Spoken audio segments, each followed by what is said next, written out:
Only mode.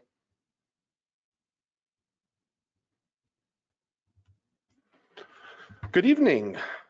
We appreciate everyone joining us on a Monday night. We've got some folks here in council chambers and we expect more to come, as all of our chairs that we were able to put out for COVID were reserved tonight. So we expect some folks to walk in, and we appreciate everyone online. Just so everyone knows, we expect probably about 12 to 15 here in the council chambers, and then we had just over 40, right, Rosa, that RSVP'd online.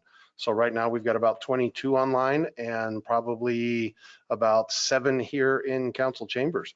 So just as an introduction, my name is Todd Evans and I'm the Deputy City Manager. And those of you that were at our first community meeting that we did on this topic, a couple of, now we're probably looking at over a year, myself and Troy Johnson, who I'll be introducing here in a few minutes, hosted that meeting. And as we get started, we wanted to make sure that we just gave everyone kind of the background of what brought us here tonight and kind of the steps that have gone on and then some steps moving forward. So just to give everybody the background information, this idea for looking at and researching a possible single hauler program for the city actually started back in 2018. And some of you that have looked at the feasibility study online, there's some research and some studies on there that were done in other areas of the country regarding damage to the streets that were caused by heavy trash trucks. And actually, when I started looking and researching those different studies, it actually was because of the Link Road project that you all see that's now completed. We were in discussions, and I'll put that nicely, with the landfill. And the landfill had come in and kind of put it on the city that we, being the taxpayers of Fountain, should be the ones that were rebuilding Link Road. And in turn, we said, no, actually, we believe it's the trash trucks and the number of them and the weight of those that were causing most of the damage to Link Road, not our citizens' traffic. So when we were discussing that with our corporate attorneys, we presented those studies and we really got no pushback from them. And ultimately, as you can see now, we have a completely rebuilt Link Road, 2 fully lighted intersections, and Squirrel Creek rebuilt out to the landfill entrance. And our taxpayers didn't pay a dime for that.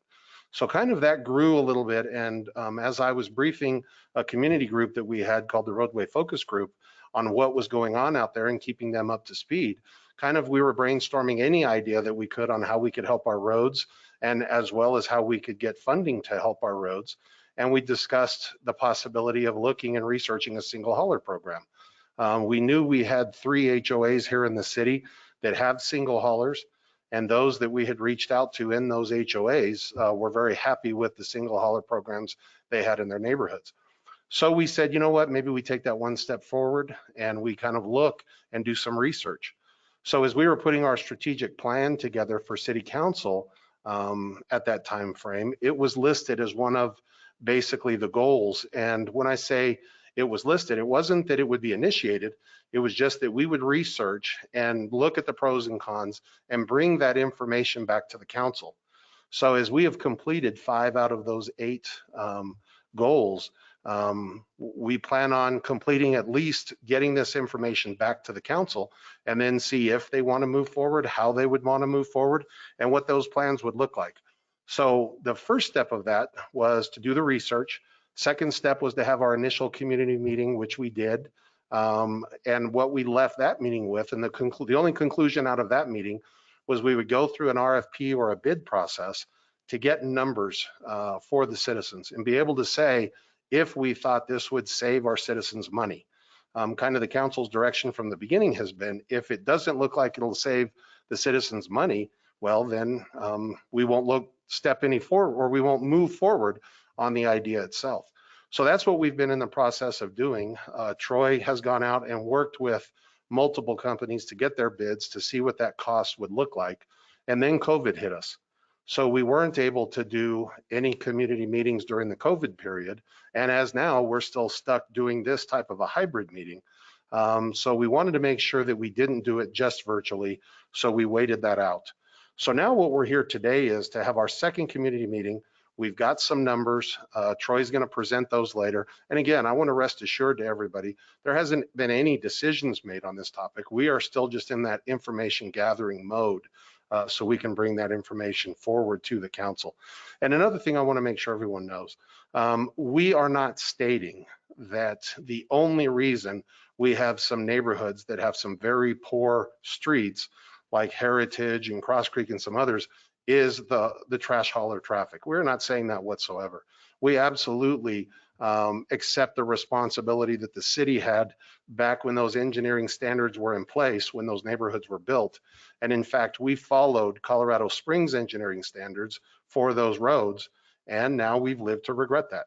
And we've said that at every road community meeting that we've had. We don't put that responsibility aside whatsoever. But we as a current staff, it's our responsibility to you, to the citizens, to work on any way that we can to try to fix those issues. We can't just ignore that they've occurred. We've got some neighborhoods out there that we have to address and actually totally rebuild their roads, which isn't in the tens of thousands or the hundreds of thousands. It's in the millions of dollars.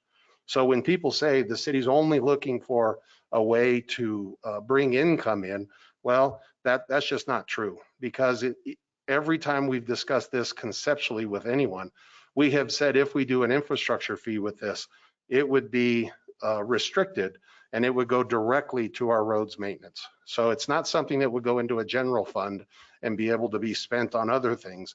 We as a city, we can't ignore the fact that we have to come up with different funding ideas and mechanisms to try to fix our roads. They're not going to get any better on their own, and they're only getting more expensive every year to fix them. So we're absolutely looking at ways that we can bring in more funding to that. And everyone's going to see my number later on. If you would ever like to come in and sit down with us, and we can show you projects in the last 3 years that we've brought in $13 million for projects that our citizens aren't paying for through any tax, I would love to sit down and do that with you. So I absolutely am looking for any way, shape, or form that we can bring in grants, funding, joint ventures, anything we can to bring things in to improve your infrastructure without putting that responsibility on you. So with that being said, that kind of what brings us to today. Our agenda tonight will be Troy is going to have a short presentation, and then right about 6:30, we're going to open it up for question and answer. So for those of you online, you're going to have 2 opportunities. You can either raise your hand or you can put your question in the question portal. And what we will do is we will both take questions from our folks that are here in person, and then we will alternate with those of you that are online as well.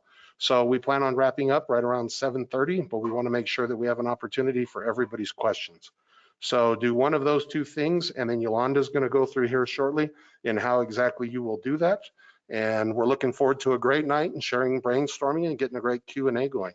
So right now, I'd like to hand it over to Troy Johnson. Troy is our city attorney, as well as a Fountain resident. So I've really enjoyed working on this project with Troy. And Troy, the floor is yours. Thanks, Todd. Before we really get into the details, I kind of want Yolanda to give us an introduction. She's our IT expert about, for the people online, how to handle the software program. If you've been to our virtual city council sessions, it should be familiar to you. But yeah, Yolanda, can you just give us an intro on how to work the software online? Sure. Thank you, Troy. So if you're online, you'll see this little vertical box, and it's got 4 buttons on it. If it's closed for you, all you need to do is click the orange with the white arrow, and that will open and close the interface so you can see the full interface. And you will have to open it to ask questions. Next slide. All attendees are going to be muted while the presentation takes place. There will be 2 ways to communicate with us. The first is by raising your hand by clicking on the hand button on the vertical menu bar. The second way is to type a question into the question pane. If you are not connected to the web presentation, you will not be able to raise your hand or ask a question. Next page. Okay, how to raise your hand. Click on the hand button on your vertical attendee menu bar. When you see the hand raised, the arrow will turn from green to red. At this time, we will not be taking questions right away. We want the presentation to be completely finished, and then we'll open up a Q&A. So go ahead and raise your hand and just keep it there, and we will get to you. Okay, and then how to ask a question. You need to open up the question pane. And then in the question pane, go ahead and type your answer. And when we get to the Q&A, one of our staff will read your question out loud and answer the question. Also, if the question pane is not visible, just click on that orange arrow to open up the attendee pane so that you can see where it is. Okay, back to you, Troy. All right, thank you, Yolanda. And so, yeah, just a couple things to follow up with that is I'm going to get through this presentation.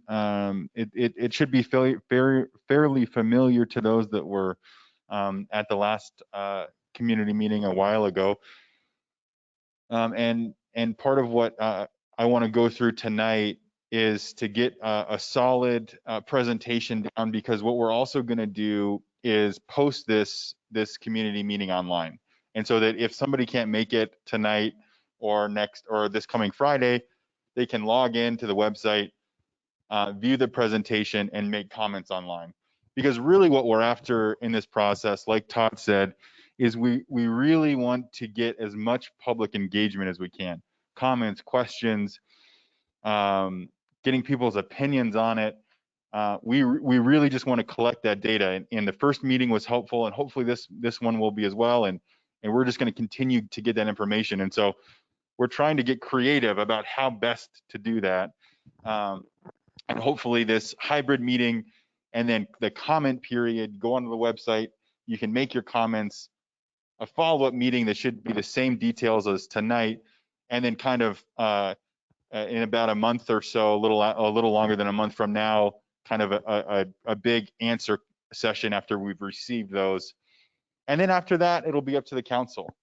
You know, if you know, there could be a number of things they want to do. So let's get into it. The problem that kind of Todd was alluding to in the beginning is, take this could be any neighborhood in the city of Fountain. What we've got is a lot of trash haulers. We've got haulers that existed, you know, 2 years ago. We had Best Way, they sold to GFL. We have Waste Connections. We have Springs Waste, they sold to Waste Connections. We have Waste Management in our city. We have Waste Systems Inc. in our city. We had Rocky Mountain, but then they sold to HBS. And so what you can see here is just really a ton of traffic on the streets. When you've got each of these haulers going around all the streets, because they've got customers on nearly every street, assuming, what you're seeing is that traffic causing damage, causing noise, causing pollution, when in reality, you know, there could be a solution to bring all this traffic down to one.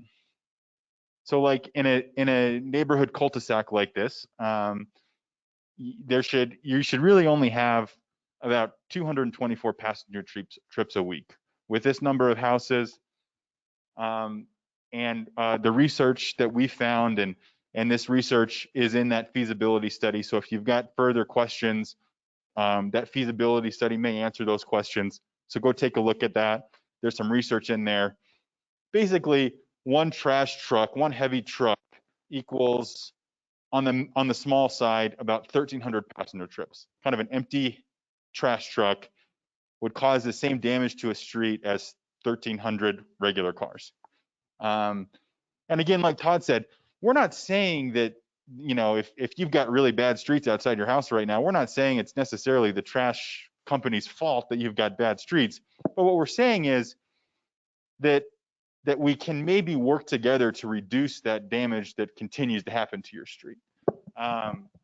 Because what you see on a cul-de-sac like this, maybe these two houses have the same trash company, so that's 1,300. Maybe these two houses next to each other have a different one here, a different one there. And what you're looking at is about the equivalent of 700-800 trash of passenger trips on this tiny cul-de-sac. And then, of course, the range, if they're heavy, we don't know how heavy they're going to be week to week. and then double it because you're talking about recycling too. And so you've got basically this range of damage that's happening, you know, on basically a cul-de-sac that should have very little traffic. You're seeing these really high numbers of damage that shouldn't otherwise be happening in a street like this. And this is consistent throughout the city, right? If you live in the city, this is true for your street. And we all kind of know that because we live it. You know, I walk outside of my front door and I see different colored trash bins every day. So what people really want to know, what we're really here to know, and that was the big question leaving last time is, okay, but how much is it going to cost? Are we going to save money? And so what we did is we went and got an RFP, that stands for Request for Proposals. We went out and asked every trash company that operates in the city of Fountain, a few that don't even operate in the city of Fountain, to try to estimate what they, or bid for us, how much it would cost them per house to provide trash service to the entire city. And these are the ranges that we got back after negotiation with them, that they said that anywhere from $10 to $14 a month for a single can of trash service. That's a 96-gallon can every week, costs $10 to $14 a month. Then we also, during that same time, we did a survey of Fountain residents. Some of you may remember that on the website. We were trying to say, send in your bills so we could figure out what people are actually paying now. I went to recycling. And what people were paying was between $18 and $22 a month for a single can based service. So you can see that's a pretty significant savings. And then we asked the haulers to bid out trash plus recycling. So that would be one trash can, 96-gallon a week, and then recycling 96-gallon every other week. And that would be between $16 and $23 total a month. So that would include trash plus recycling, $16 to $23. And that seemed to be the most popular service that people get in the city, is weekly trash and bi-weekly recycling. And so that would be, and the bills that we got ended up showing that people are paying between $21 and $33 per month. Oddly enough, Todd, I think we went up to 33 because that's what I pay. So that was the highest that I think that we saw was the bill that I have. And that's one can of trash every week and one can recycling every 2 weeks. And that's what the numbers that we got. And so you can see that's a significant saving. And what's even more interesting about that is that includes the infrastructure fee that the hauler would pay to go back into the streets. And so part of the RFP process, part of the bidding process, is we said, give us the numbers that it would cost our citizens with the proposed fee that they would have to pay back to the city infrastructure. That fee that Todd mentioned, that would be earmarked to spend spend on the quality of the roads. And so that's including the fee that would come back to the streets. Pause for just a second. Okay. Oh, that's okay. And so we had this first community meeting, and there was a lot of feedback, a lot of questions, because it's sort of a big idea, right? And so there's kind of a lot that we were trying to formulate the idea. We were talking to other cities who have done this. This is a pretty popular thing, city or statewide and nationally. And so we kind of gathered all the pros and cons and tried to write them down. And so I wanted to go through those for you again. Obviously, would reduce damage to the city streets, like I've talked about. The environmental impact, right? It's less big gas trucks on the road. You know, hopefully that it would allow for an increase in recycling. That the lower numbers for recycling would give homeowners and residents a incentive to purchase the recycling option and make it more accessible to recycle. Also, we've been looking into grant programs. The state and the federal government have grant programs that if you can find a way to increase recycling in your communities, there are grants available to help do that. And so that may be even more savings to pass on if we could figure out how to do that. Reduces nuisance, right? You know, the kids in my neighborhood like to play sports in the street, and they have to move every time a trash truck comes by. And some of those trucks are up early collecting garbage, and you know, they have the big brakes and the big noise. So obviously keeping trucks off the road would reduce that nuisance. And you know, one part that I really like about this program is that it's a competitive procurement, which means that instead, you know, when somebody moves to the city of Fountain, they have to set up their own trash. They have to, the best way to do it is they would have to call all 6 or 7 of those trash companies, get the best price, and then choose that company.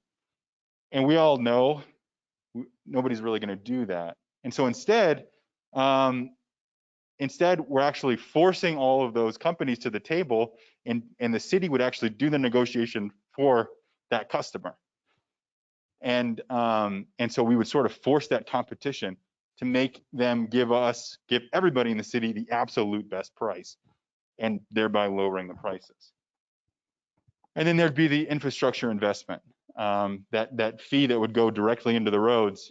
And again, kind of like we were saying, that the trash trucks are not 100% to blame for the state of the roads. This infrastructure investment wouldn't be a complete 100% fix to the roads, but it would basically make those companies pay for the damage that they're doing. And then the cons, you know, let's call it what it is, that there could be an impact on small or local trash companies. You know, that's a concern for this community, that we're a business, we support small business. And the truth is, you know, that those local haulers are just as competitive with the big guys. And so they have just as much of an opportunity for growth, that we're presenting an opportunity for a business, local or not, to triple their business, to triple the size of their business and increase their business. And really there's one local company that we're talking about anymore. And so they have the opportunity to really grow their business.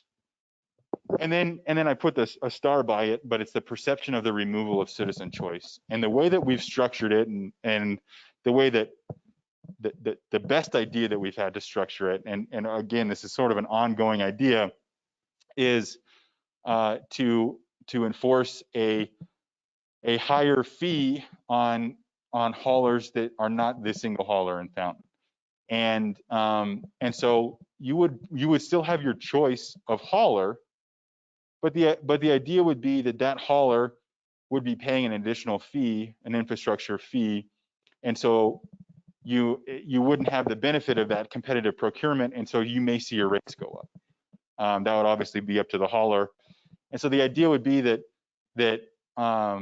you would not only that you would have the financial motivation to switch to the single hauler because it would be that much more cost efficient for you, but you'd still have the choice.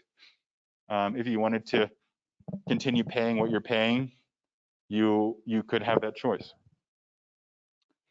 All right, so let's talk timeline. Todd mentioned it a little bit. Where we've been in 2018, the Roadway Focus Group, that's the RFG, Roadway Focus Group, put forward the idea.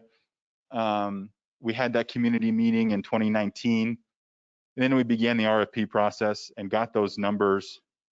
And then we presented that to the council retreat, that feasibility study that's online.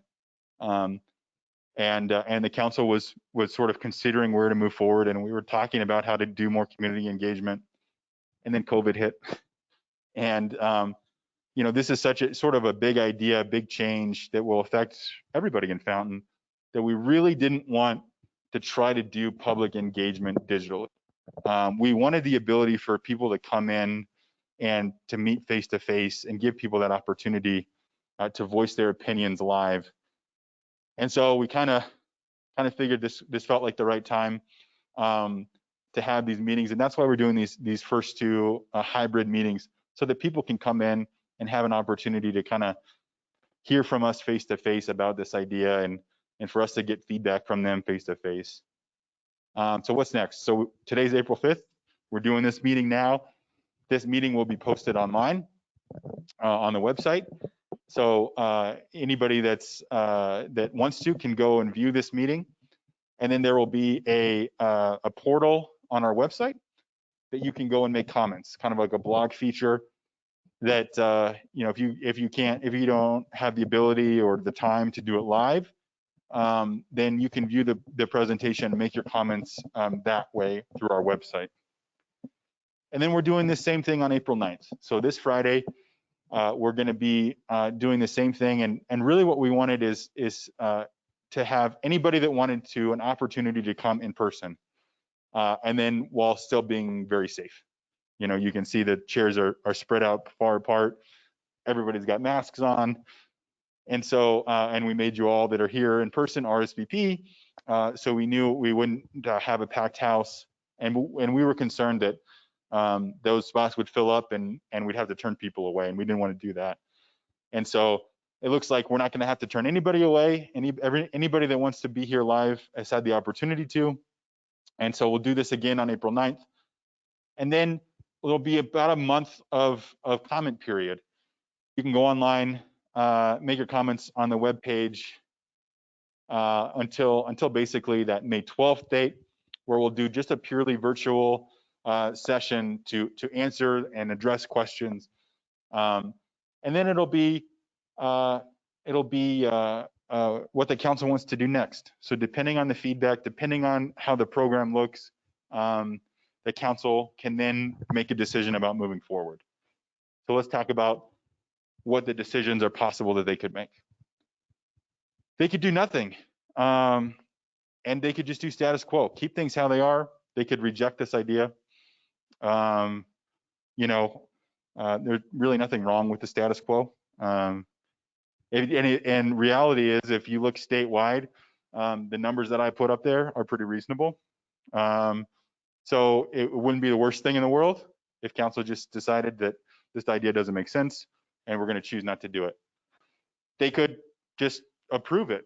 They could implement the system. You know, they've been elected by the citizens of Fountain, and they could choose to implement this single hauler program.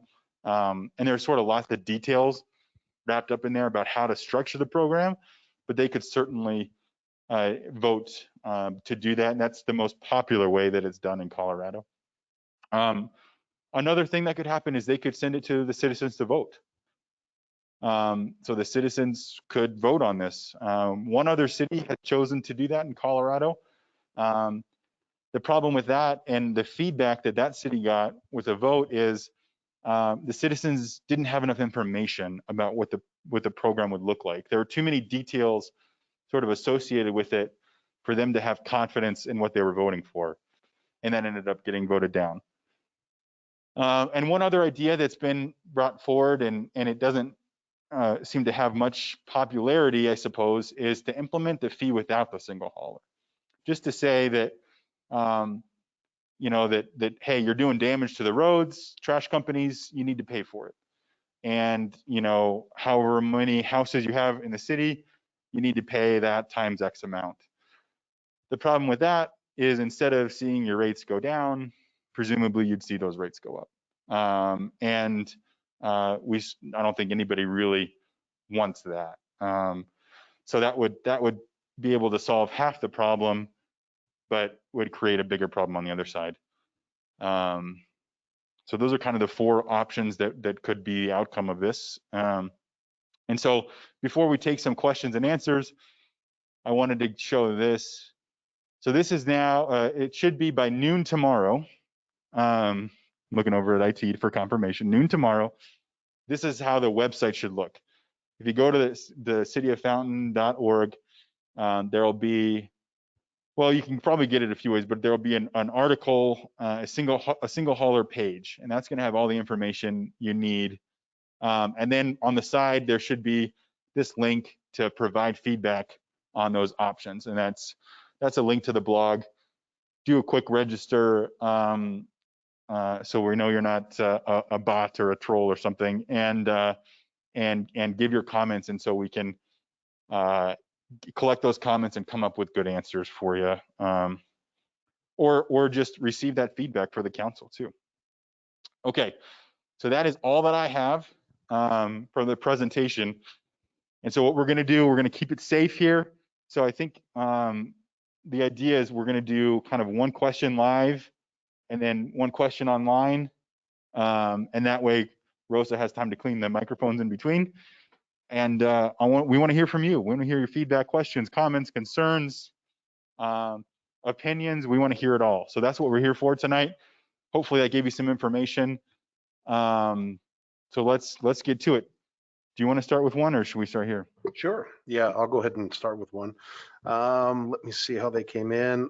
Actually, I've got the same gentleman that's asked 4 questions. So I'll go with one of his, Troy, and then hand it back to you. And everybody, please be patient with me because I'm expected to control this thing. And some of you out there will know that I'm not the most IT suave individual. So this is by Mr. Dustin Mays. And so everyone knows I'm going to read the questions or the comments exactly as they come in. So this is from Dustin Mays. He says, I do not believe this is right for the community. With all of the buyouts leading to bad service, it takes away the right to choose a service that works for you. It will also hurt small business during a time when small business is already struggling. So that's a good comment. We appreciate it, Dustin. And Troy, if we've got somebody here in person. All right, yeah, question, Mr. Ellis, right? All right, Rosa's going to bring you a microphone. Hold on. When he's speaking to the mic so that people can hear you online. Like my neighbor, now he owns his own business. Now he has no trash company because he takes his trash to his business dumpster and put it in the dumpster. So what is he going to have to pay for nothing? All right, great question. So, and that's one thing that I didn't mention is this is only for residential trash. So this doesn't affect businesses in the city or multi-dwelling units. So yeah, his residence. Oh, because he takes it in. I see. So no, he would not be a situation like that. He wouldn't be forced into this program. He could just, it would just be a residence without a trash service. Yeah, I see. And that's a good question because there have been some cities in Colorado that have mandated everybody, every citizen, every family unit pay a certain amount and then they get trash service. That's not how we're structuring it.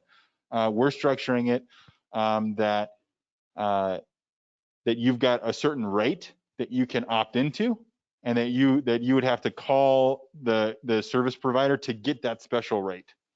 And if you don't call, then you can either not have trash service or have somebody else. That's none of our business.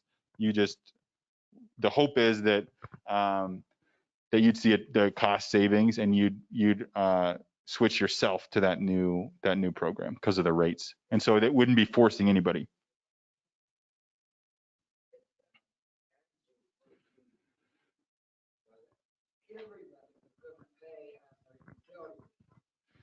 So your question was, after the first meeting, you thought that everyone was going to have to pay it on their utility bill. And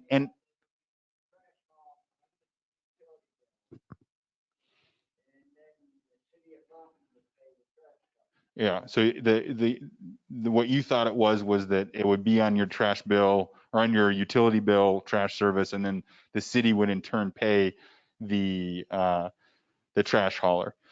And so I think at that time, that's not how I remember it, but at that time we were still researching it. So we thought about doing it that way, but that doesn't seem like it fits with our community here. And so, and we got feedback from our city council that they didn't want to do it like that. And so the way that it's planned right now is that the only way to, you sort of have to opt in to get this program. So you have to choose to call and set up your service with that provider. And our hope would be that the cost of doing that would be incentive, and that's all. So We did it the way I said in the beginning Yeah. about the city collected. Yeah. Then we'd have to hire 3 or 4 more people to take care of all the records in the city office. So the city's cost of money. yeah, and that's true, and that's part of why we decided that probably wasn't the best way, is because it would cost a little bit more money. And the truth is that it might save a little bit of money too, because the haulers wouldn't be doing the billing, and so they would save some costs there, and so we could decrease those numbers a little bit. But you're right, it wouldn't be cost beneficial to anybody. So we decided not to go that way. So that is not on the table right now. Okay. It's a great question, though. Okay, we'll go back, and this is also from Mr. Mays, Dustin Mays online. And let's see, is it another comment? The logistics of one company taking over the whole city would be a nightmare. This is basically a monopoly where only the big guys can play. Colorado loves small businesses, and this hurts them. So I'll comment on that one, Troy. Just so everyone knows, I've had several good discussions with Chris Pyle. He's the owner of Waste Systems, and it is the only local hauler that we have left. Chris informed me last week that it's the only local hauler in the county, from what he told me. And someone else sent a comment that SoCo Waste, and we did some research on them, and basically they offer dumpsters, from at least what you can tell from their website. They offer dumpsters and roll-offs. But not specific residential, at least that we could find. But again, as Troy said, this would be open to anyone to bid. So it could be an opportunity, good opportunity, but we only have one local hauler left here in the Fountain Valley and in the region that we know of. And Chris, I invited him to come. He's not here, at least in person, that I can see at this point, but I've had some great conversations with him in the last few weeks. And Chris, I haven't seen you online, but if you're out there, you have talked me into not wanting to own my own trash hauler business when I retire. So I just wanted you to know that, and Fran, you too. All right, let's jump back. Any in-person questions? Oh, I'll let you guys fight over it. Go ahead. So, okay, thank you. So, okay, you went through all the pros, but the pros don't seem to be strong arguments to move towards this. Seems like your pros are, oh, okay, sorry. Your pros seem like they're not strong arguments. And it seems like more the city's trying to, especially based on the 4 options that you said, that it could just stay the same, it could be taken to a vote, or then we have a charge. If we, the city can impose a charge for, for the roads. It seems like it's a underhanded way of going about always finding money for roads to impose, this single hauler, especially when you're saying, reduces nuisance. Well, you'd reduce one nuisance, you got still 10 others. You got all kinds of, at least on my street, you got the movers, trucks, construction. So it's not even a strong argument. Competitive procurement, lower prices. I mean, I'm still lower than what you guys are offering, because I don't want, I have 2 trash cans for $67 for every 3 months. So you're going to take away that extra can so that I can recycle. There's other ways to recycle, and as far as I was speaking with local, what's her name, to do recycling. State of California does it, where we could potentially do it here, where people get paid to recycle versus we pay to recycle. So the arguments seem very weak, because you can't really reduce the damage to the city trucks. You're going to have more school buses, and so to me it just seems a little underhanded. And I'm sure also city has to have incentive for this, doing that. You're not doing it just out of the goodness of your heart to for the city, for the residents. I mean, it'd be great if you did, but I mean, there's cost. There's cost. And I'm sorry, but I'm insulted by the fact that you say that, people aren't going to want to go do their own research to find their own service. I did do that. I do it all the time when I was, different duty stations. Yeah, I have to call. It's my responsibility as a citizen. I don't need, another parent to do that. And I'm sorry, I'm being rude maybe. No, not I at don't all. mean to come off rude. It just means like the arguments are very weak. Okay. So a couple things. So you said you had, and I put up the most popular versions of what was bidded on.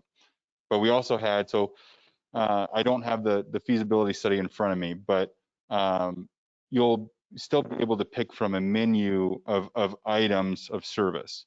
So like when I put up there $10 to $14 for single trash service, that's the base service.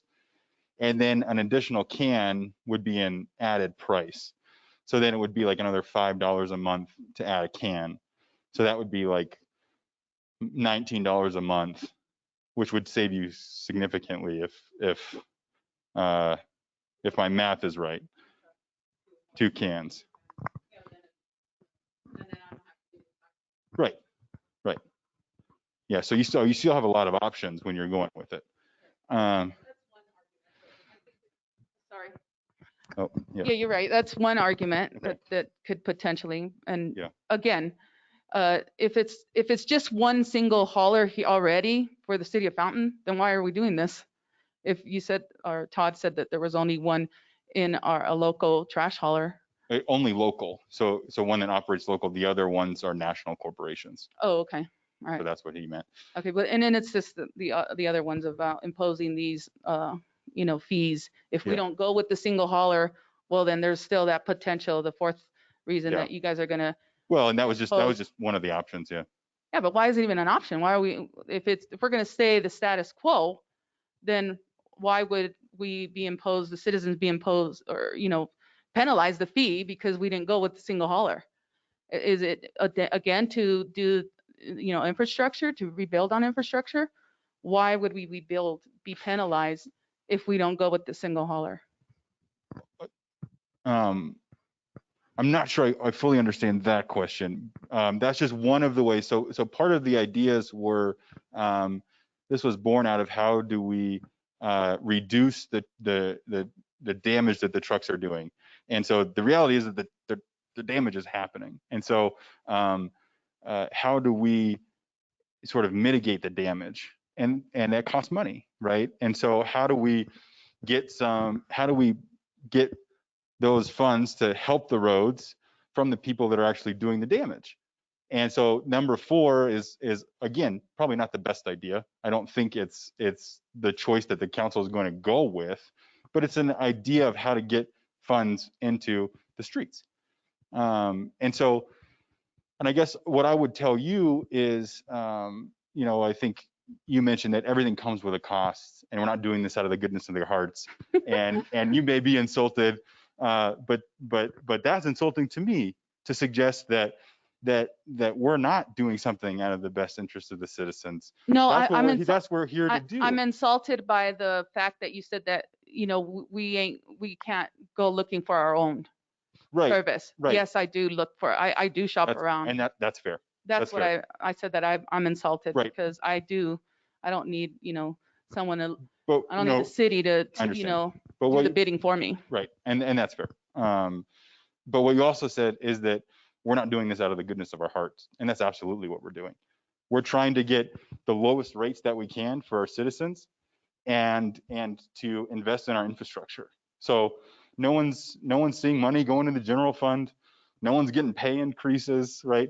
We truly are trying to get the best service for our citizens at the best price, while trying to mitigate the damage to the roads. So, but okay, you're doing it out of the goodness of your heart, but everyone, wouldn't it be a conflict of interest? Is it because some of you guys live here, so therefore you guys would be the bidding, and you guys would be, a conflict of interest of who you pick. I want the lowest price too. Right. Yeah. But at the same time, and that's just ethical. Yeah. You want the lowest price too, yeah. But it's an ethical issue too. If you're the ones doing the bidding, and you can rule out, there's room for unethical practice. I mean, There's, if you guys, while you're living here and doing the bidding for us, Yeah. there could be room for unethical practices. But at the same time, the city has to have some kind of cost that you will have to do the bidding. I mean, who's going to call and who's going to because part of that plan said that people can complain because you guys are going to do it annually.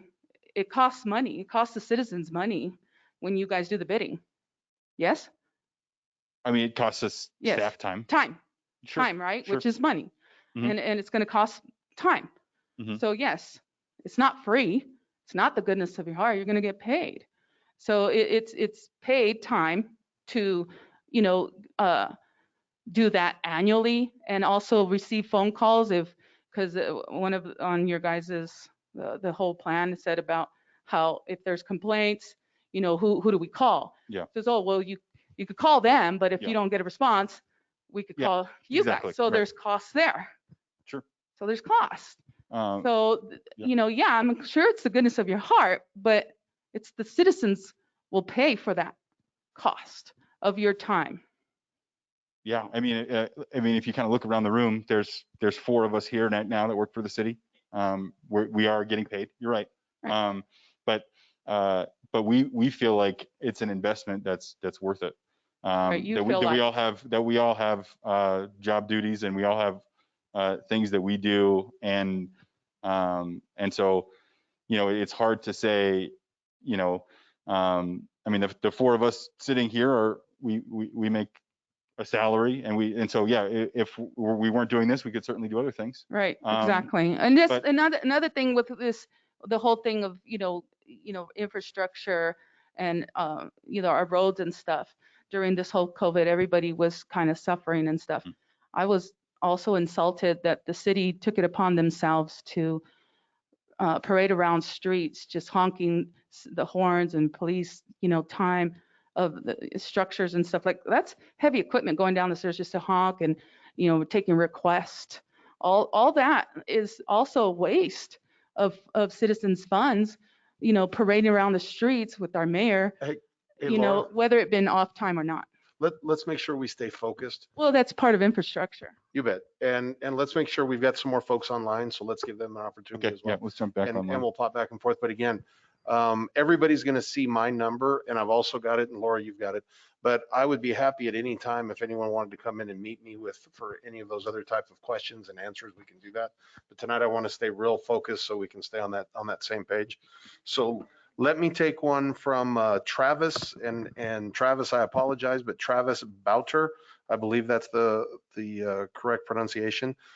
If citizens are allowed to opt out of the program, how would the city monitor how many homes a hauler had in order to assess the fee to each hauler? Great question. So what we do during the business licensing process, we would work with them on and we believe in trust but confirm. So we would trust them initially. We know how many residents we have in the city of Fountain, so we would know the numbers from the single hauler side and from those others that came in to get their business licensing, and we could put those together. And I can't tell you we could nail it down to 1, 2, 3, 4, 10 homes, that type of thing, but we could get a general idea if there was any haulers out there that were not giving correct numbers. And I have no reason to believe that they wouldn't.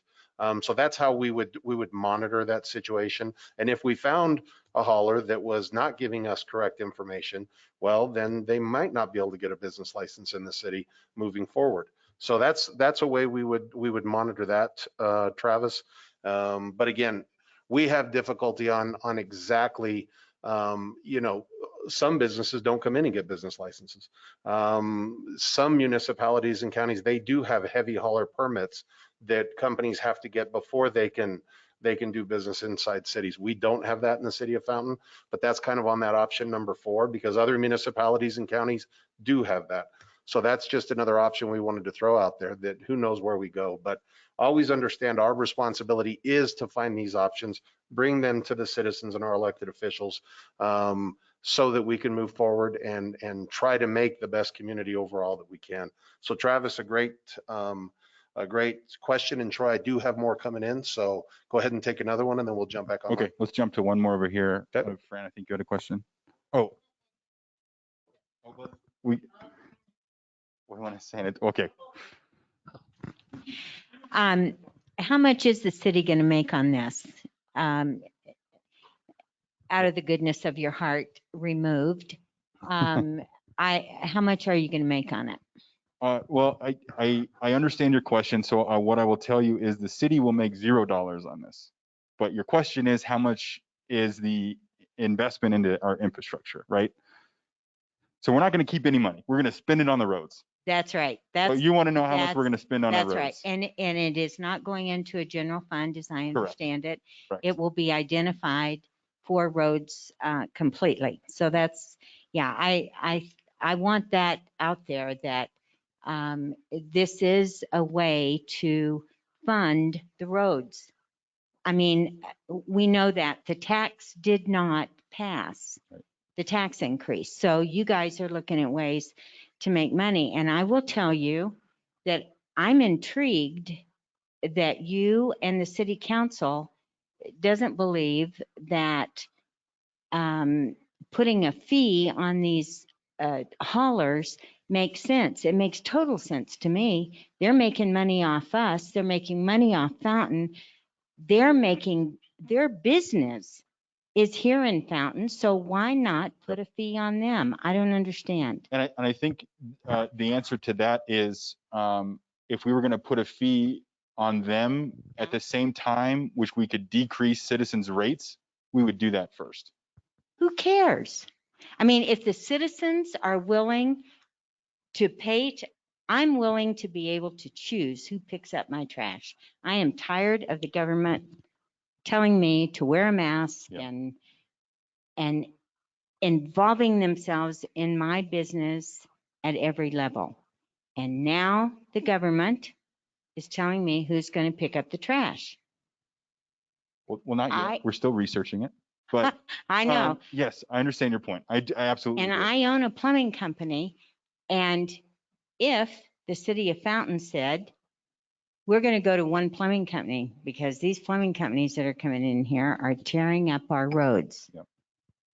There is no way that I could afford to man the trucks, the tools, and the equipment to justify taking on all of Fountain. And I'm really, I hope that people will think about looking at a fee to the haulers. That makes more sense to me than anything I've heard tonight. Interesting. Okay, that's great feedback. So I do want to answer your first question because I sidestepped it. And so we did a lot of research about the infrastructure fee, what was reasonable, what other cities were doing, and the fee was that we had the haulers bid at was, I believe, off the top of my head, $296 a house, $296 a resident, $286, $2.86 per account. And so that would, depending on the number of users that would opt into the program, between I'll say $250,000 and $400,000 would come back for road infrastructure investment per year. I'll estimate between $250,000 and $400,000 for the single hauler, correct? And it would be the same if the council introduced a $2.86 per residence fee alone. It would be probably a similar investment.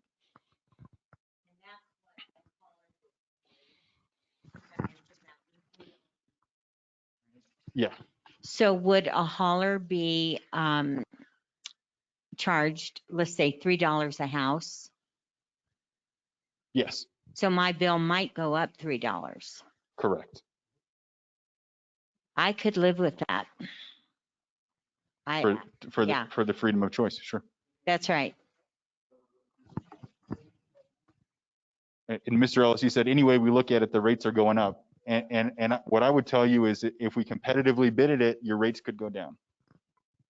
Your rates probably, I mean, depending, I don't know what your exact rates are, but based on our research, your rates would probably go down. All right, Todd, let's do another online one. Great. So this is from Nora Busby. And her question is, and Troy, this is going to be for you. What if the company that is chosen starts providing bad service? Yeah, and that's a really good question. And I think the answer to that one is that we will have, and I think it's Miss Janetti, right? She mentioned it, that we'll have a contract with them that we can have quality assurance. And so the hauler would be in charge of customer service, right? So if you had a problem, if something didn't get picked up on a day, or they messed something up and it was a small problem, you'd call them directly. They would hopefully solve the problem.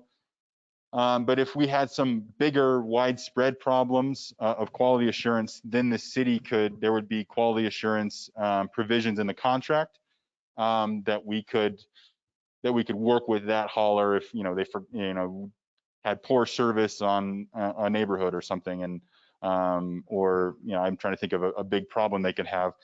Then we could deal with that city to the hauler to address those big problems.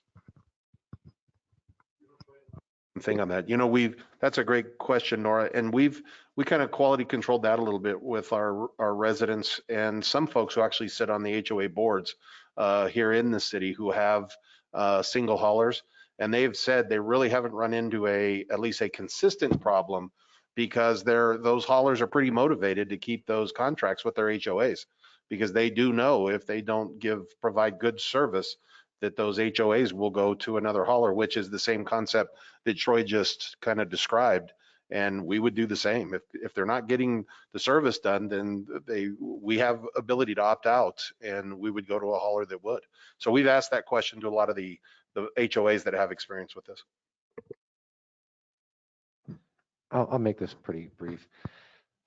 I think that unfortunately you're unfairly targeting just haulers.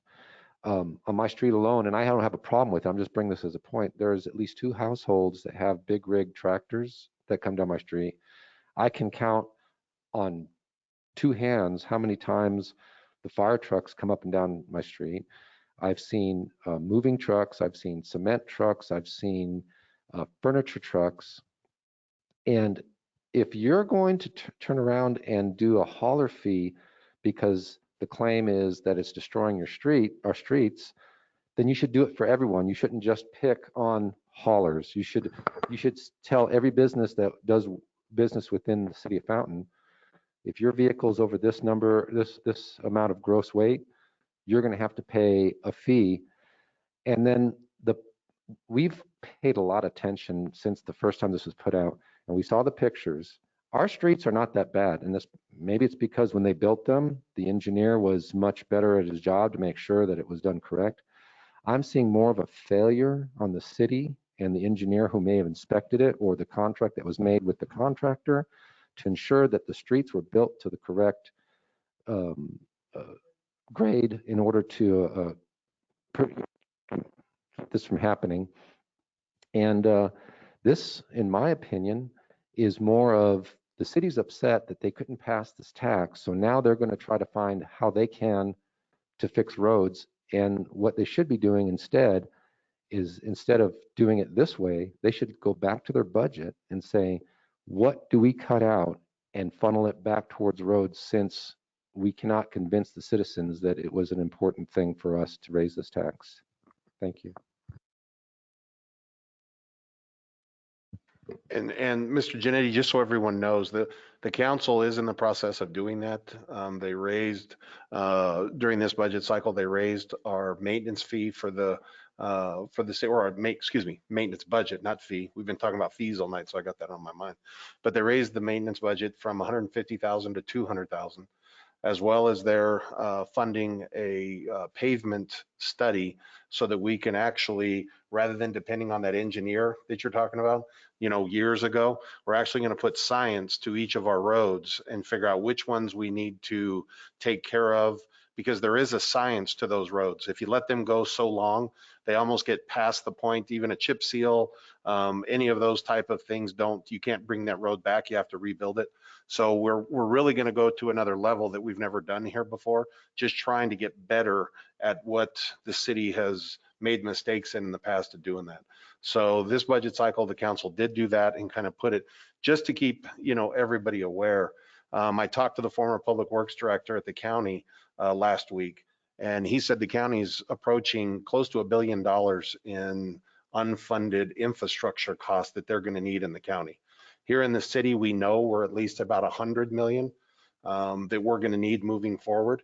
So it's really a problem for us that we're not going to take care of with 50,000 here, 30,000 there, because every year as those roads get bigger, that number is going to, that gap is going to keep getting bigger. So we're sure doing that. Colorado Springs, of course, they passed a few years ago, 50 million tax that is just going to their roads. They just, again, approved that tax, so they're going to continue to do that. But any of you that saw they had a report on one of the news channels where they thought they had somewhere between 50 and 80,000 potholes that they're dealing with right now. So it's something that it's been talked about at the federal level. Trump talked about having an infrastructure bill. Now Biden is talking about having an infrastructure bill. We meet with CDOT constantly because they've got so many unfunded just maintenance, much less improvements because of all the influx of growth that we're seeing in the state. So really Fountain is no different. We're seeing the same exact issues at the federal level, the state level, that we are at the local level. So council has agreed to help us any way, shape, or form they can. As we go through our strategic planning process right now, I would predict that roads and transportation will be back on that strategic plan as it was a couple of years ago. So they're doing it, and we're going to keep pushing forward. But I just want to make sure everybody understood it's not a problem that we're going to take care of with if we get rid of my position. My position's not going to pay for the roads to be fixed. This is a much, much bigger problem that's only getting, that gap is getting wider and wider every year. So we're just trying to keep bring options forward to you, and we'll just keep working together on that. But Troy, I've got several now coming in online, so let's take a couple if you're good with that. And then we'll come back to in person. So this one, let's see, this one is from Miss Michelle Page. So Michelle asks, we will not be charged a fee if we opt not to go with city rate / hauler, correct? Any other penalty if we do not participate? We retain ability to still choose, ? Yeah, and so that's a good question. So the honest answer is no, you will not be charged a fee, but your hauler that you choose to go with will pay an additional fee for having you as a customer. And if they choose to pass that on to you, they may do that. So you may see an increase under the single hauler proposal. So no residents will be assessed an additional fee, but the haulers will be for that infrastructure fee. Okay, and this one again is from Mr. Mays, Dustin Mays. What about recycling? Some companies offer recycling in the area and some don't. Some also do weekly recycling when others do bi-weekly. Everyone has different needs. So you might have addressed, he sent that while you're doing your presentation, so I think you might have addressed that. And I think that's a good question, and hopefully maybe I answered it as I went along. But we had the haulers bid out the prices for kind of what that menu of service would look like. So it wouldn't be forcing anybody to have recycling.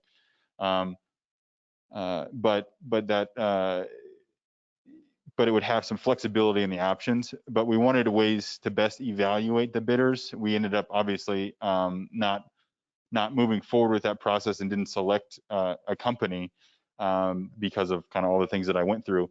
But we needed a way to focus selection of the company, and we did that through evaluating what the most popular level of service was, and that's what I went through tonight. So pull up that feasibility study that's on the website, and it should go through what the cost of those menu options are. You know, if you choose to have a weekly trash or bi-weekly recycling or an additional can and things like that. So that menu of service, those ranges should be on that feasibility study as well. Let's go with one more if we could, Troy, and then we'll go back to in person. This one again is from Nora Busby. How soon would we start seeing work to our roads? Will there be priority roads?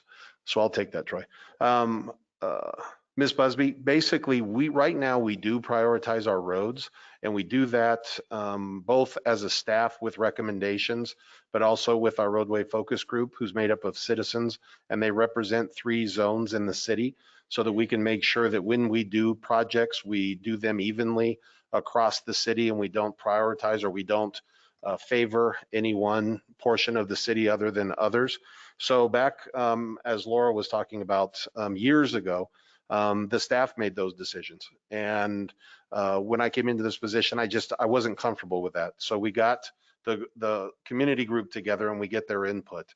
To give you an example, before COVID, we had multiple community meetings on roads in all the different zones. And to be honest with you, we didn't get a whole lot of folks that came to those meetings.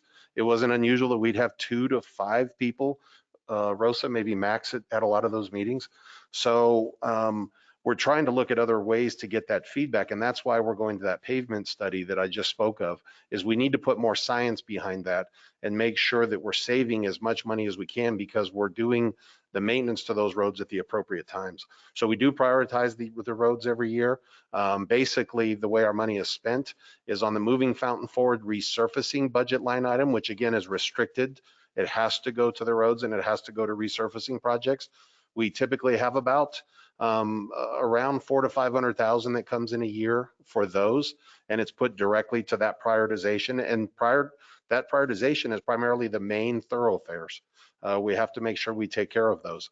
Our maintenance budget that I mentioned earlier, that specifically goes more to complaints that come in. So that's the potholing truck that you see out there, the dig outs. Dig outs are very expensive, and it's not unusual that we'll do a dig out, let's say in the heritage area, that's pretty expensive. And our streets department may put 20 to 30 tons of asphalt just in one dig out that they do in an area. So that's where our maintenance money goes to. And those are the 2 different budget lines. So total about 700,000 a year gets spent on either resurfacing or maintenance. And we have right now about 110 miles of road. And just to give you an idea, we talked about at the first community meeting, to rebuild a road.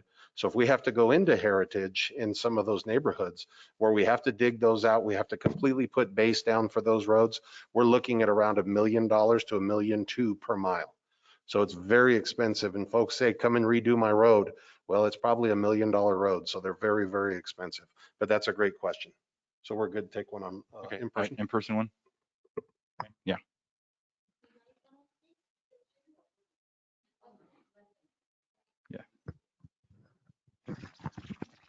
So I know you said that we could opt out of, going with the city of Fountain for a trash hauler.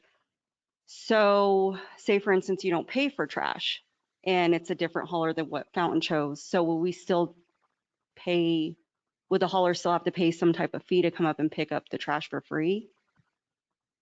I'm not sure I understand your question, Oh. but I think the hauler would have to, any hauler that did not win the bid and is not the single hauler would, in order to get a business license, would have to submit to the city the amount of residents that they serve within the city of Fountain, and they would pay a fee off of that number. So like if they have employees, say this trash hauler has employees that live in the city of Fountain, Yeah. they would still have to get some type of agreement to come in if they weren't chosen by Fountain?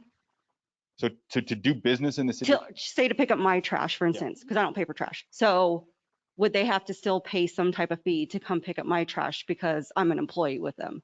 oh, I see. So you get free trash service because you're. Oh, And I see. know there's a lot of people that live in the city of Fountain that get free trash. So So then yes, because they're picking up your trash service, that they would have to report you as one of their numbers to the city, and they would Okay. have to pay that. all right, Yeah. okay, thank you. Okay, let's see. We're going to take one more online, and then we'll go to Mr. Ellis or Ms. Carrick. Okay, this is from Pat and Jim Heath. So they've got a comment and then they've got a question. So first, let's see, the comment is, I thought we were only taking 1 question per person, 4 question marks. Sorry, Pat and Jim, but we just want to give everybody an opportunity. That was the idea. We just got a little yeah. back and forth. So then their question, Pat and Jim Heath, since the city employees are on salary, they get the same salary if they work 40 hours or 60 hours a week. I don't see the question. I think that's more of a comment as well. So those are the two. I think that was probably based off your guys' conversation. But those are the two comments from Pat and Jim. So go ahead, the floor is yours. Okay, let's jump to Ms. Carrick. She had her hand up first, I think.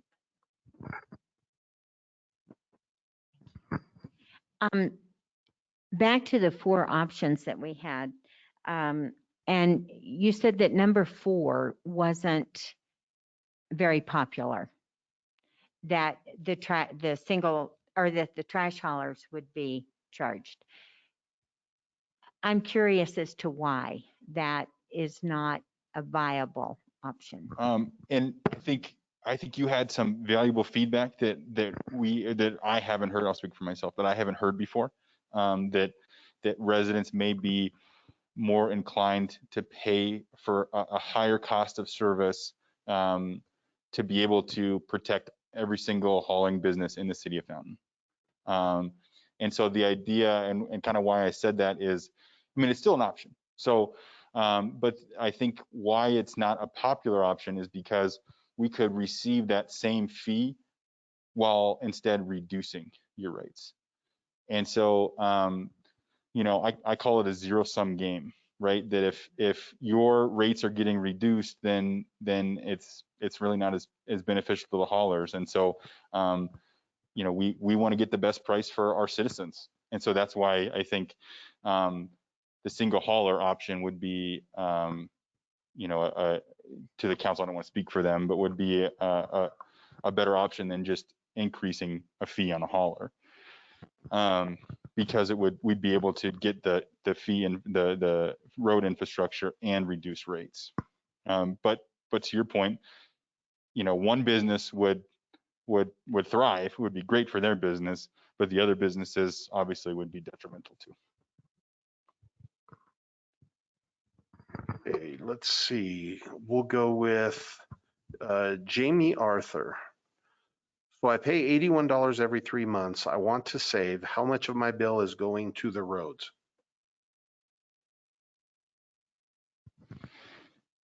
So under the single hauler, that fee would be wrapped into what you would be paying. And so that would be the numbers that we have up here. And then so the hauler would basically be charged if you decided to keep that trash company. That hauler would be charged an additional, we'll round up and say $3 a month. And they could obviously choose to pass that on to you. Hopefully that answered the question. Okay, go ahead, back in person. All right, Mr. Ellis, you've got one for us. Let me bring the mic over.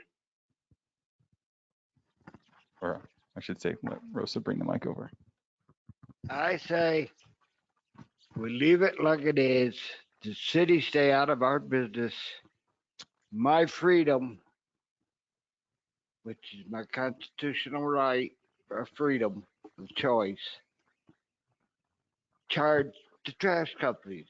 If they charge us, no big deal. It's not on you. Do it the way you're supposed to. Okay, fair enough. That's great feedback, and I think Fran agrees with you on that one. Yeah. Yep. Mm-hmm. Yep.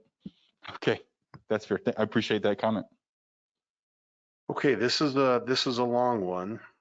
Back to Mr. Mays, Dustin Mays. I actually own and operate SoCo Waste, and we have been rapidly growing in Fountain, providing residential weekly trash service and weekly recycling. The reason we have been growing rapidly is because we are locally owned and operated. We care and clean up our mess, and we also provide better service than most of these big corporations. You said this provides an opportunity for small business, but really it does not, as we do not own the landfills or control the rates. So it gives the big corporations an unfair advantage when bidding, as they control the rates. You know, Todd, it certainly sounds like he may. I'll step into the frame. He may be the expert. I'll tell you, I don't. That name doesn't sound familiar to me. I think that was the one you researched, and so you know, you certainly would have an opportunity to bid. And so I'll let you be the business expertise, but Todd, I'll let you know that we ran a check on all the business licenses for companies doing business in the city of Fountain. provide trash service, and that was not on there. So if he does provide service, he's doing it without a business license. So we don't know about it. Come see us, Mr. Mays. Yeah. Come see us. Let me get one more because I've got several new coming in from new folks now. This is from Ms. Sherry Younger. I agree with Fran.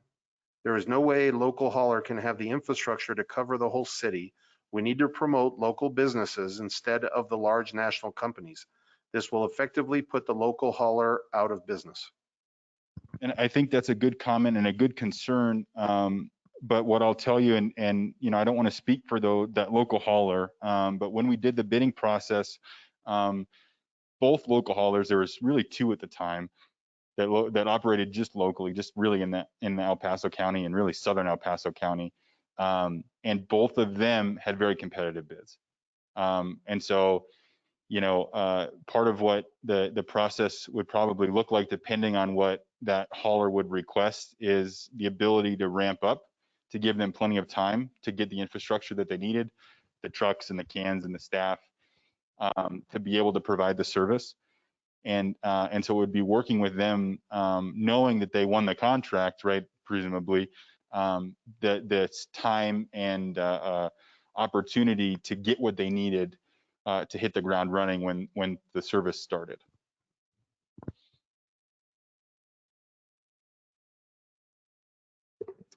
Go ahead. Fran might have one more. Yeah. I just feel very strongly about free enterprise. I also feel strongly about supporting our local businesses, and Fountain doesn't have that much to hang their hat on. We have a lot of fast food, and we have a lot of service stations and car washes. And Waste Systems has been our trash company for years and years and years. And I want to support them as I do other local businesses in this town. They've been through a rough year, and Waste Management and some of these other guys, they would not be hit as hard. I just don't believe. As a small business owner, I can relate to this, and I don't know that. I don't know of many small business owners here in this room or on council. I don't know of any. I think Sharon owns a small business. And if she were to have to ramp up overnight to supply welding services only to Fountain, it could be a real challenge for her. But when people need welding supplies in Fountain, hopefully they will go to her instead of the big companies in town. Yeah, thank you. I think that's valuable feedback. Absolutely. Okay, let's see. This is from Catherine Jones. Let's see. What happens if this goes through? Contracts are signed. We pay $12 a month per single can, and then next year the single hauler decides to raise the rates. Then we have no choice, and now we're paying $20 a month for a single can, and potentially the rates could go up every year, and we're left with no choice. Great question. I don't know if my wife's on there and a different name feeding me questions, but no, the answer is that's the beauty of it, is that we have a contract with them that essentially will lock in the rates forever period of time we choose. So right, if the council wants to sign the contract for 5 years, right, then we do a contract for 5 years. That rate stays the same with potentially, you know, depending on how negotiation goes, those rates would increase. The rate increase would be capped probably at 1 or 2%. So we would be able to lock in those rates for that period of time, and then be able to rebid it and get competitive pricing again once that contract ended. That was a great question, Catherine. And let me go with Michelle Page. Thank you for the clear information presented and your initial time invested. I would like less haulers in my neighborhood because of noise disturbances while we are working from home. At one point, before some of the haulers merged, I counted at least 7 different trucks 6 days a week on my road. It has lessened since the mergers, but it's still significant traffic. I do think there should be some fees added for the other kinds of trucks, services, companies, adding to the road damage. but I am open to the single hauler plan. So that was more of a comment. Thank you for that, Michelle. I still have some coming in online, so I'll keep going with this. Okay. And if anyone in person, just raise your hand and Yeah. Please. This is from Mr. Gordon Rick. Let's see, Gordy asks, do local businesses get any priority when bidding for contracts like this single hauler? That's a great question. That's a good question too. And you know, we can structure it really however we want in the priority of selection of the company. The way we did it the first time, obviously we didn't select one, end up selecting one, to have different categories of priorities. And so I think, you know, there was a certain weight. The highest weight was towards price. The second was sort of reputation and approach, I believe. And then the third was local preference. So that would be a weighted consideration to make, but it wouldn't be, you know, if they were significantly higher in price, that may not be enough to outweigh one of the bigger guys if they were significantly lower in price. And we do have in our financial handbook or our financial plans that local businesses do get an advantage. Correct. And I can give you a bunch of different projects where we have gone with local businesses on that.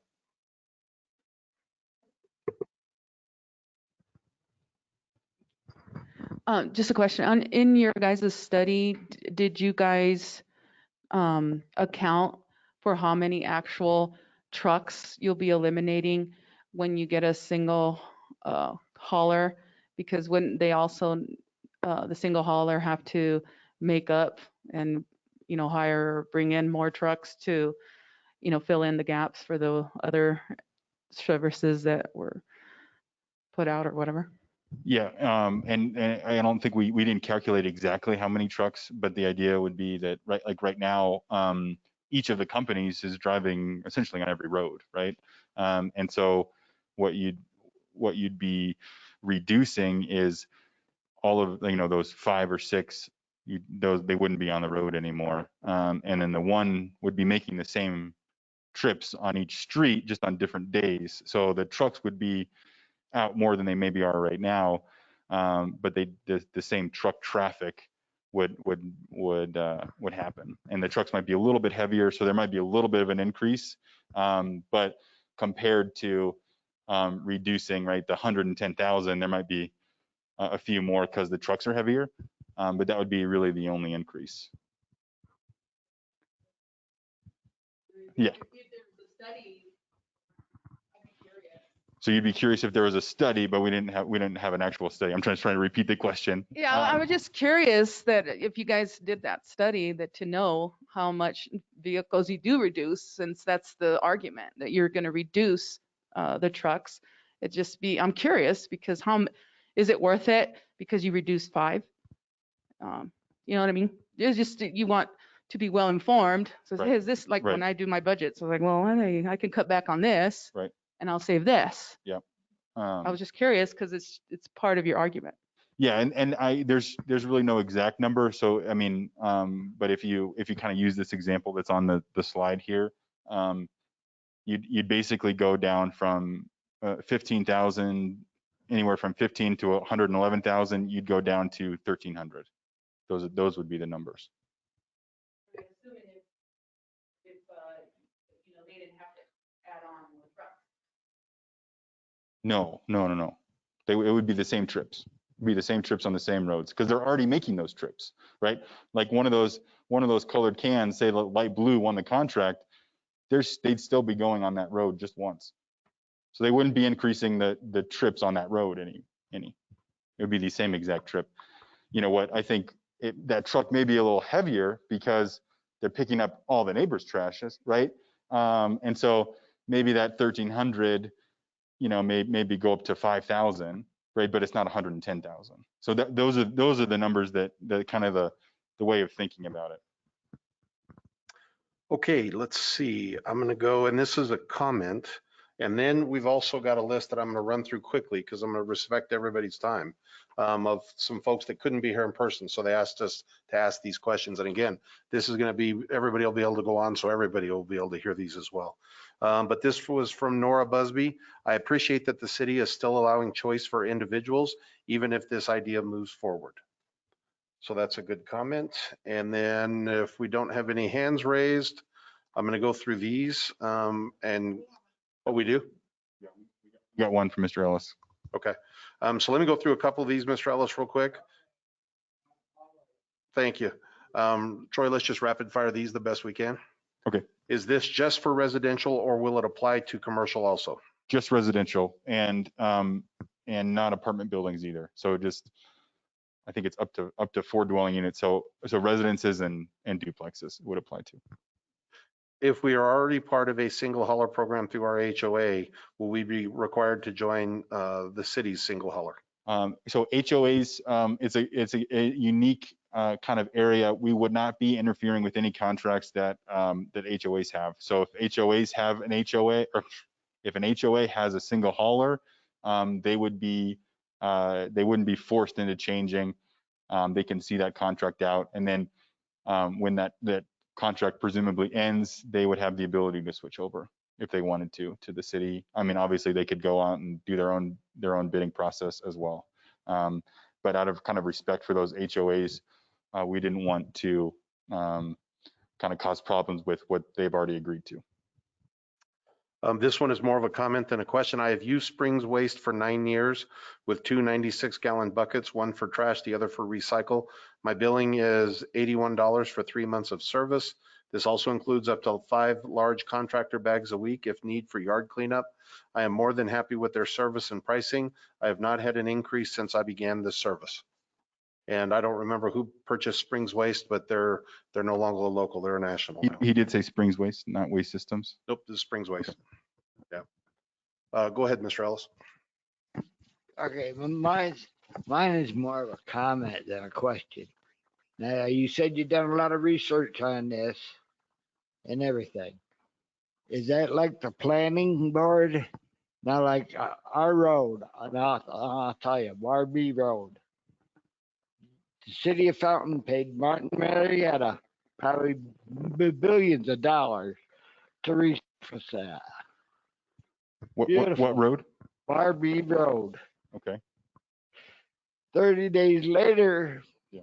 They come in with the backhoe and dig it all up again. Yeah. Well, we got to change the water mains. Well, why wasn't that done before Martin Marietta blacktopped it? Yeah. And that's good planning, right? I'll answer that. Okay. One, Well, yeah. Sadly, Mr. Ellis, you sound as frustrated as I am because anytime we get alerted from the water department that there's a water main leak, and not even just the water mains, but the service lines. There you go. See, there's the plumber in you. The service lines from the main into the houses. It drives us nuts because sometimes we do construction on the roads, and then 2 months later we'll have an issue and they'll have to go in and dig it up. The best example I can give you, and the water department they were the ones that funded the rebuilding of Fountain Mesa from Ohio all the way up to Lake now. And the reason they did that is because that old water main that had been put in there had just started decaying so bad. We were having just constant water line breaks in there. So ultimately they went in, we pulled up the whole road, they replaced all of those to include the service lines, and then they funded us to rebuild that road because it was their problem. So that's how that got taken care of. But I share in your frustration. If we do something on a road and then we have to dig it up. Well, if I could talk to every water main in this city and not have it break, I would be having consistent conversations. But, you know, another example at Fountain Mesa Road, we went in and redid that. We did that intersection. And then when we put up the span wire lights, one of the boring companies that was going underneath there hit the water main underneath that. So we were back out. And of course, we charge them back. So the city doesn't repay for that again, but that intersection is never going to be the same again. We have a project that we're not going to be involved in that'll be over off of Fortman and Fountain Mesa. And that's going to be a county project. And they're going to be coming in and putting a roundabout in at that intersection. And boy, that's going to be a difficult one for that neighborhood when they do that. But we're not doing any work on Fortman, kind of what you mentioned, left hand talking to the right hand. We're not doing any work on Fortman right now till they come in and complete that. and then we will come back in and do what we need to maintain that area. So we're trying, but when you have utility breaks and things like that, it's kind of, that's not in ours hands.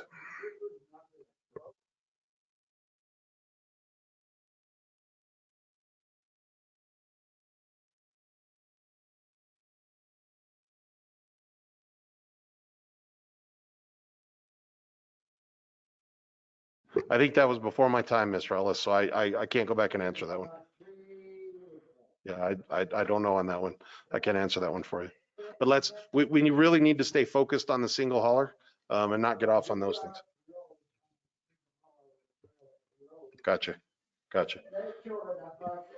Gotcha. Yeah. Yeah. So let me hammer through a couple more of these, Troy. I feel that once the data is collected and presented to the people, that this should be put on a ballot. I know that the voting history is not that great considering the amount of residents that live in our city, our great city. Well, good for you. But I still feel it should be the vote of the people. And then Right. here's another one, Troy. If there is to be a charge to the trash companies for taking care of our city, shouldn't there be a charge on all the trucks that are commercial? Both great questions. And I think, you know, on that list of possible outcomes, a vote to the people is an option that council may choose to go with. So that's great feedback. I think what's hard about that is it lacks sort of the flexibility to make decisions, right? Because we want to give the citizens as much information and data as we can, and to be able to make that to present that to the public takes a commitment from the hauler. And so, you know, we wouldn't be able to say that we could offer this program to a hauler for them to give us accurate numbers, and so they wouldn't be able to bid on it, you know, not knowing if it's going to pass or not. And so it's hard to be able to give accurate numbers. That's about as accurate as the numbers are going to get if we go to a vote, which would be fun. And so it just it kind of lacks that flexibility. And then the second question, remind me, Todd, what was that one? Oh, I think I remember what I was going to say is that we're trying to solve one problem here, and it's the trash haulers in the city causing damage. You know, we've had conversations about how to solve some of the other problems, bigger trucks, moving trucks, trailers. A couple of years ago, we updated the heavy truck routes in the city, so they're not driving on our community arterials. And so we keep some of those big trucks off of the streets that they could really cause damage on. And so I think that's valuable feedback. I think that was your question, and then that was a question online. And those are problems we need to solve too. And so, you know, those are problems that we need to work on. And so right now, we're kind of focused on trying to address this problem, and if we can solve this one, and then we'll continue to keep finding and solving other problems too. So we're not ignoring all those other ones, but right now we're trying to focus on this one. Okay, Troy, let's see. So we've had a couple more come in. This is from Jamie Arthur. How many trucks will be on the road for this contract now and reduced? So I think you and Laura kind of talked through that already. Yeah. Another one from Dustin Mays. Would the 286 fee be per year? It'd be per month. Okay. And another from Jamie Arthur is just statement. I would not be okay with $3 added. I am at $81 already. Well, and to Jamie's point, I think that's probably per quarter. So that would be $9 added. Correct. So, okay, I think we've taken care of everything that's come in online. I don't have any other hands up, and I don't have any other questions that have come in. So I think online we're good and we're pretty close. Okay, we got any questions? All right, we got one over here. Okay. So after you have, you said you're going to have two more or one more meeting for citizens, two more. Yeah, two more. So after your meetings and stuff, do we reach out to our council members to say, hey, or they're gonna decide if they're gonna put it under a vote and they can decide whether they just move it forward? So what they're going to do is they're going to be listening either live or replaying this later, and we're going to sit down with them probably, or depending on how they want to move forward, and review everything that we've gotten, Okay. the feedback, the pros, the cons, and they're going to choose what to do. And that could look a few different things. They could just not do anything, right? They could Right. just never mention it again, right? Let it sort of die. They could bring it to a council meeting. They could, or they could refer a ballot measure, right? So they could vote to put something on the ballot. So those are Right, I kind know of the options. I was just curious, how do we do a shout out right now? Hey, city councils, Troy, I'm let me- the best let me go way into that. is to my city councilman. give your comment right now because it's being recorded, and then go to the website and leave your comment there so they can read it. Yep. Because that's what they're going to use to make decisions. Okay, thanks. And yeah, that was, and just so you all know, I have two different panes on council and staff and attendees and those type of things. And I think just about the majority of them have been on this tonight, but Troy was right. They're also going to take a look at that blog and read that as well. So it's just, we wanted to get the tool that was best, that allowed people the easiest way to give that continuous feedback, and they could see all of that. Right. So you're talking to them right now. Yeah. Yep. Mr. Ellis has a quick one, and then we'll go to Ms. Carey. Now the city council's the one that's gonna be deciding this whole thing, right? Correct. Why aren't they here now listening to us? They will. They'll hear everything that we've No, said tonight. they'll hear a tape. Troy, let me answer that. Why aren't they here? We're here. Yes. You're here. Yep. The attorney's here. Why ain't the city council here? See, because of the COVID rules right now, Mr. Ellis, this rule or this room, we are limited to the number of people that we can allow in here and still maintain with COVID.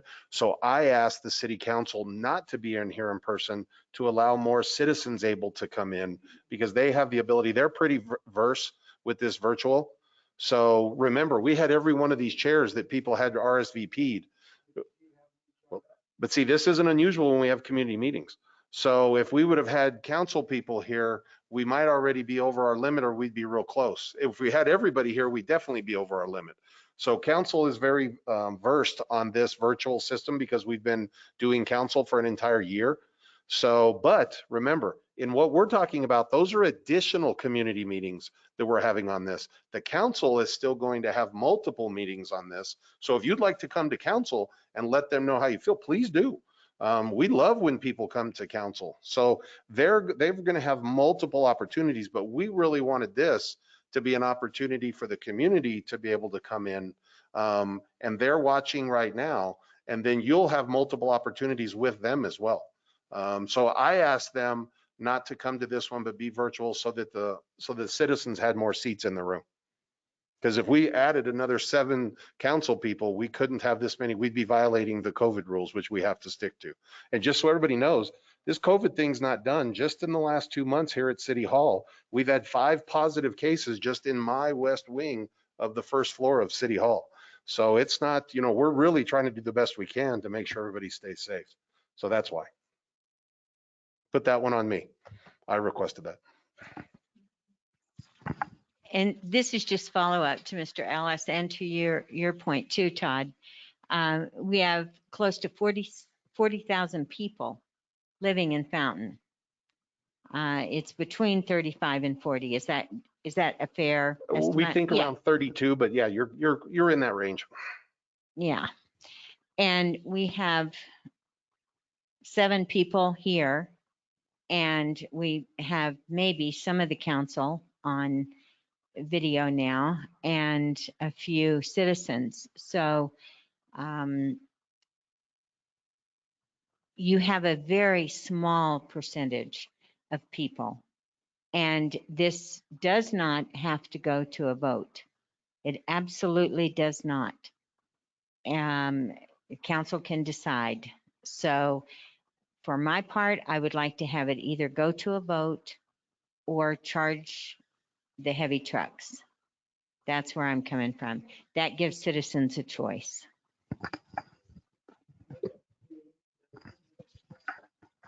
And the last. Mr. Ellis just said he doesn't see anybody in here that wants this. Copy it. The last question that we just had come in, and we'll end it on this one since we're over a few minutes. It comes in from Mr. Mays again, who's the owner of SoCo Waste, Dustin Mays. And it says, how will you even the playing field when it comes to dump rates so small local businesses can have a fair chance at bidding also? Troy?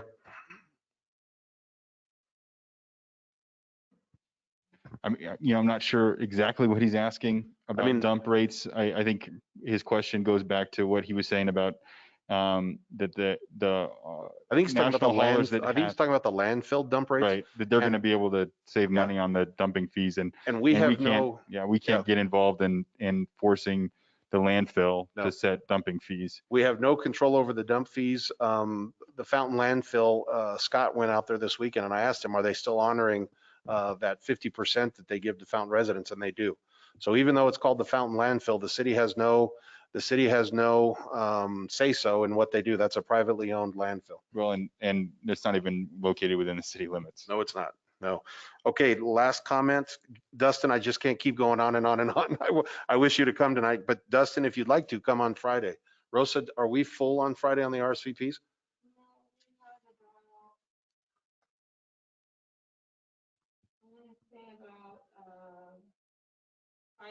Okay.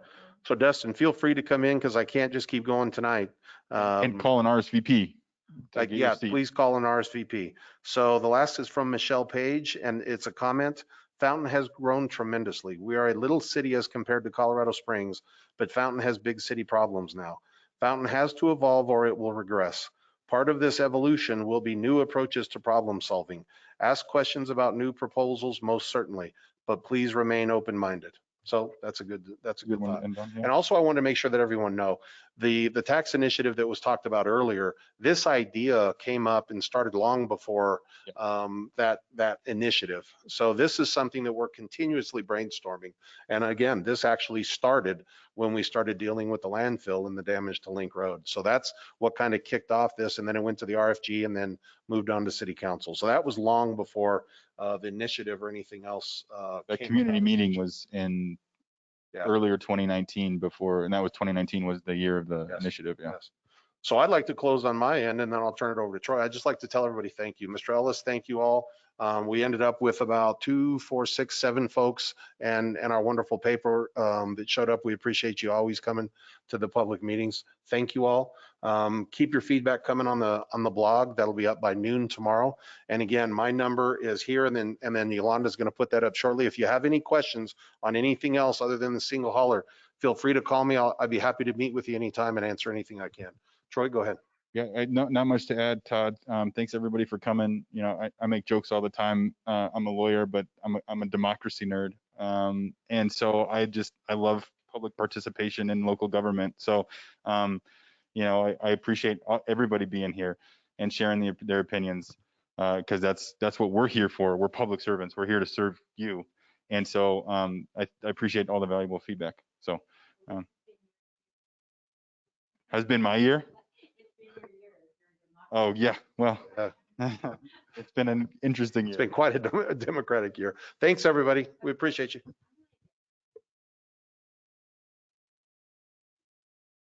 Yeah. Yeah. So rates could, Correct. Yeah.